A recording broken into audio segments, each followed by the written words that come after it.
Okay, macam mana kita nak buka ataupun kita nak tukar carbon brush. Okay, ini model Bosch GBH 224 DRE. Jadi dia macam ni lah. Dia ada 3 skru.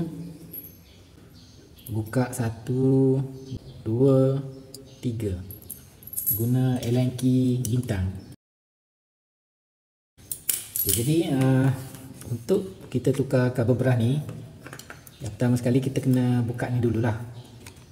Buka switch ni dulu. Kalau tak buka pun boleh juga, cuma susah lah sikit. Pasal kalau kita tengok dekat sini, carbon brush dia kalau kita nak tarik dia susah, dia sangkut dengan pin ataupun switch warna merah ni. Jadi nak senang kita cabut je switch ni. Jadi untuk senang kerja kita cabut je yang wayar ni, sama ada sini ataupun sini. Tapi yang senangnya kita buka sini lah, sebab kalau sini nanti dengan wayar ni. Kita ambil test pen dan kita buat macam ni lah. Tangan kiri tahan, yang ni tarik sikit-sikit. Okay, macam tu. Okay, lepas tu yang ni pula, kalau nak buka sini susah sikit pasal dia sempit. Jadi kita buka tempat yang senang je lah. Buka yang sini. Jadi yang ni kita pakai londos lah.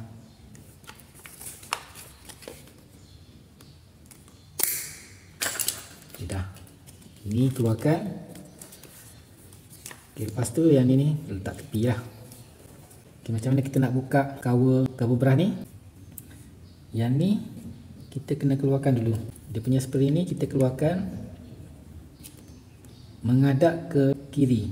Pasal kalau menghadap ke kanan, nanti punya spray ni dia akan terkeluar daripada tapak dia ni. Kita takut dia terkeluar lah. Kalau keluar susah lah kita nak pusing balik.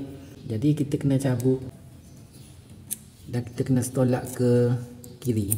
Ya, macam tu. Tujuannya supaya ni lah, carbon brush ni dia ke belakang masa kita nak tarik tapak ni. Wayar dia ni kita kena cabut lah. Pasal nanti kita nak cabut dia punya carbon brush ni, dia sangkut dekat dia punya kabel ni.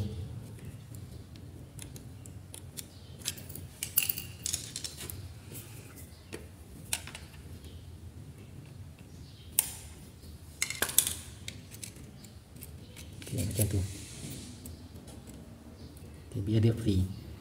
Okay, yang ni pula samalah. Sebab dia punya selat dia dekat sini, kita kena tolak ke kiri lah. Dia punya spray ni.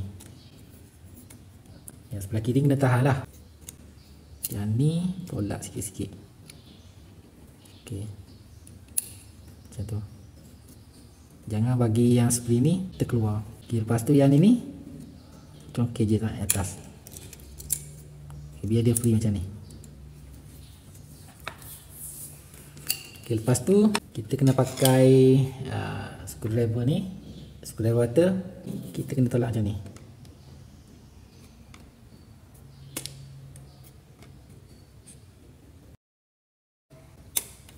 Yang ni pun sama.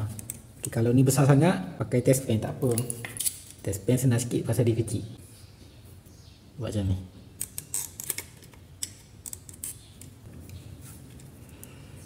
Yang ni satu lagi macam ni lah.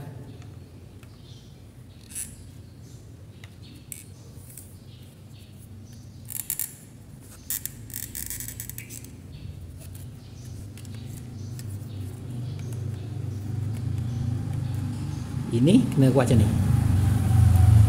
Dia kata tolak ke atas lah. Okay, lepas tu goyang-goyang sikit naik atas. Okay, kalau kita lah katalah sangkut tadi, dia dah sangkut dekat warna biru ni. Jadi kalau susah nak tarik, kena tarik carbon brush ni keluar dululah. Nak tarik habis pun tak apa. Yang ni pula nak tarik habis pun tak apa. Pasal dia sangkut dekat sini lah. Okay, lepas tu tarik pelan-pelan. Pasal dia sangkut dekat tapak ni. Dia sangkut dekat armature ni. Macam ni lah. Dia sangkut kat sini. Jadi tu yang susah nak tarik lah.